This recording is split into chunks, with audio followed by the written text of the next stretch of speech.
Cuando era un niño, no había nada que comer. Yo era el mayor de 5 hermanos, así que era mi deber asegurarme de dejar que mis hermanos y hermanas comieran antes que yo. La guerra estaba avanzando lentamente desde la costa, y a medida que se estrechaba, nuestra comida se escaseaba. Los animales huían del pueblo o eran sacrificados y consumidos debido al pánico de las demás familias en nuestra villa. Mi madre era una mujer sabia y precavida, así que esperamos hasta el otoño para sacrificar nuestras 2 gallinas, cuando la grama y la corteza de los árboles se había vuelto muy difícil de encontrar o incomestibles. Las demás familias sabían que teníamos gallinas, y mi madre se quedaba despierta toda la noche, cada noche, para cuidarlas. Cuando las gallinas no eran más que huesos, y los huesos se habían vuelto quebradizos y porosos por las muchas sopas que madre había hecho, ella nos mandó a mí y a 2 de mis hermanos a recolectar insectos y ratones de campo para la cena. Estábamos hambrientos, pero no del todo famélicos, hasta una mañana que nos levantamos ante la primera nevada y ya no quedaba nada con vida para comer. Madre comenzó a considerarlo inevitable. Quizá debía ir a la costa y venderle el reloj de bolsillo de su padre a uno de los soldados serios pero bien remunerados. Era la única cosa valiosa que nos quedaba y la única reliquia de la familia que madre me podía heredar. Yo no quería que se fuera. Tenía miedo de que la guerra nos alcanzara mientras ella no estaba, y era demasiado joven y demasiado débil como para proteger a mis hermanos menores. Le rogué que se quedara, pero insistió en que todo estaría bien, y prometió volver antes de que la semana terminara. Tenía mucho miedo, y cuando madre estaba afuera preparando su bolsa, aplasté el reloj de bolsillo bajo mi zapato y lo coloqué de vuelta en el escritorio medio podrido. Madre lloró por días. Mis hermanos hicieron su mejor esfuerzo por reconfortarla mientras la veía pelando el cuero de sus botas para hervirlo como cena. La noche siguiente, madre encontró una rata muerta y hirvió la enfermedad usando la nieve virgen de la noche anterior. Y el día siguiente llenó nuestras barrigas con huesos de rata y más nieve derretida. Mi hermanito pequeño, Albert, nos mantuvo a todos despiertos esa noche llorando por su hambre. Rogaba por todas las cosas que solíamos comer cuando teníamos cosechas y animales, estofado de carne, panecillos blancos, maíz suculento y cordero condimentado. Hizo que todos nuestros estómagos gruñeran y nos torturaran, y terminé pidiéndole que guardara silencio mientras madre sollozaba desde su habitación. Acaricié el cabello de Albert por horas. Él se quejó hasta que la luz tenue del amanecer se coló por nuestras cortinas andrajosas. Podía escuchar a madre en su habitación retocando el reloj. El hambre había desgastado mi miedo a los soldados desde hace mucho, y deseé silenciosamente que lograra repararlo. Madre trabajó en el reloj de bolsillo durante todo el día y hasta la noche. Celia había encontrado grillos muertos en las paredes de una pastelería abandonada, y mientras los comíamos, madre emergió de su habitación. La sonrisa en su rostro fue una que casi había olvidado, pues no la había visto desde el día en que nació mi hermana.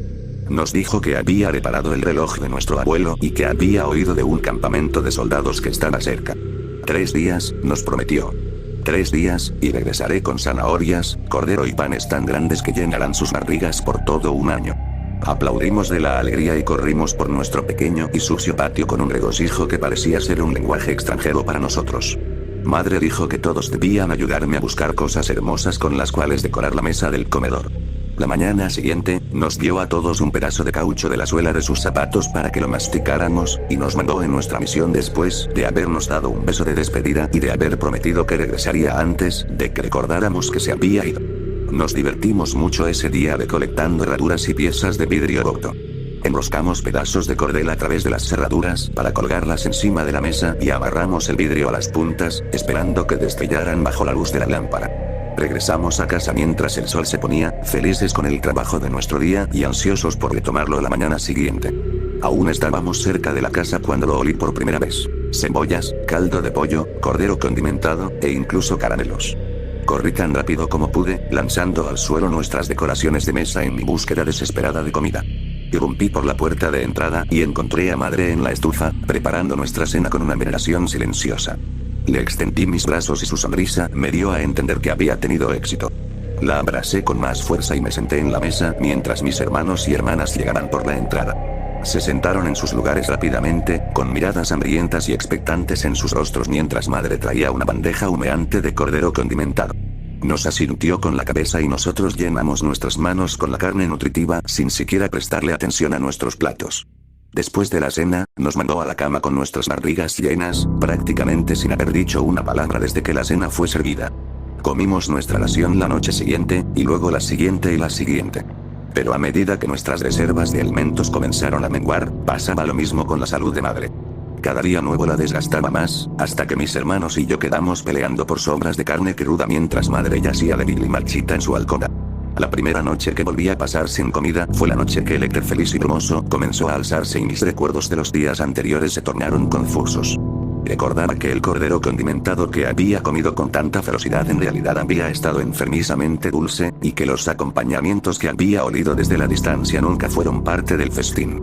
No podía recordar que madre hubiera comido algo en todos los días desde su regreso. En vez de ello, se quedaba sentada junto a nosotros en la mesa, en silencio, contemplando la pila de carne gris que consumíamos con tanto fervor. Atemorizado y hambriento, no pude dormir hasta las horas más oscuras de la noche. La mañana siguiente, cuando madre emergió de su habitación, le pregunté qué había sido del reloj de mi abuelo, y me dijo que se lo había vendido a un mercader adinerado que estuvo encantado de comprárselo. Luego nos mandó a la corteza de los arbustos del bosque. Quizá la razón por la que no comprendí lo que había pasado en ese entonces fue porque era demasiado horrible como para ser considerado, y tenía demasiada hambre. Pero madre murió hace unos días, y, en la muerte, me encomendó la verdad. De su inventario de míseras posesiones, heredé una pequeña caja que no contenía nada más que un reloj de bolsillo roto y brillante. Quizá madre quería que lo recordara todo, la única esperanza de nuestra supervivencia que yo había aplastado bajo mi talón.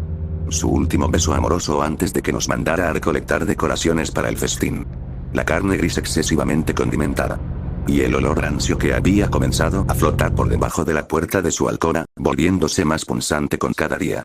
Madre sacrificó más por su familia de lo que la mayoría se atrevería. Solía lamentarme con que no tendría nada con lo cual recordarla. Ninguna reliquia de la familia que pudiera legarle a mis propios hijos. Pero ahora tengo su reloj de bolsillo, algo que no le puedo dar a mis hijos. No porque el vidrio esté roto. No porque los engranajes estén desencajados.